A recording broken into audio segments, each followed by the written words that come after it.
రాజరాజేశ్వరి రావే పార్వతీదేవి, అలుకాలేలే నీకు పలుకే బంగారు తల్లి.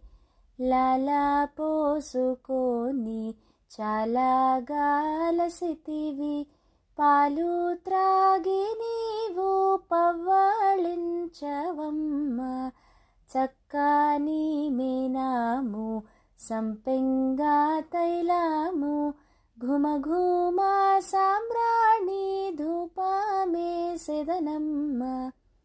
అద్దాల తొట్టెలో వద్దిగాను నచియో, పార్వతి వద్దనే నిలచుండి ముద్దుగా పాడెదను. రాజరాజేశ్వరి రావే పార్వతి.